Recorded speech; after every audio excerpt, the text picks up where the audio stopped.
Thug champagne ratha féfé na hair Tiobraid Árann, fern bracht le champagne na hair idir gnóirí féfé Sheincher aiger fort Láirge le Denny. Le James O'Connor and Stewart gear togant Muan nor voidir Craobh Iomána na hair. Mi hall Drislan ha Montrátrasta bout a dó de féfé na Moon fulfill. Shane Power for de la Salle.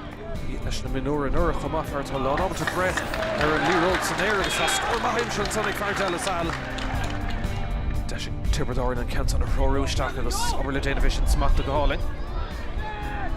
Fitzpatrick an cent an Tarmán isteach agus ábhar bhain sannig Cormac Fitzpatrick. sé cúlín ón Dave eile ó chinamh i'r teile an son. Hey Conor Tobin agus an tarna cúlín garain in istigh a siúd.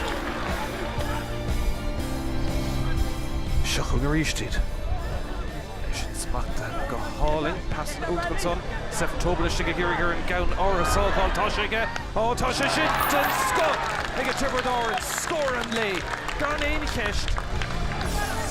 Organ is glór tús man san tarna lasmachta go deasan son ag Mark Hartley.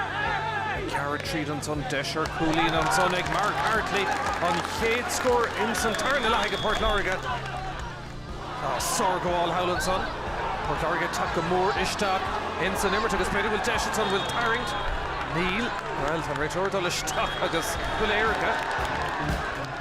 Iirtanis ó Davy Comerford. An count so stoppathe ag an cúlpáir ní buile únta go bhí ann agus well bhí Paddy McCormack lán ábhairte sin na stoppa. Deshanton ag Oisin O'Donoghue. Sin éon captain. Nómad agus na second fáil tá fáil chanta. Bristol Treat an son ag Tipperary Árann. Fitzpatrick tá sé sin aige. Agus seo iirecht na fórna chorramú an son ach tá brúad sa Mark Hartley. Ag taistil agus yes agus fóríl. Agus sinna an Adó Gerig sétan sa sé cúlín tíag Tipperary Árann.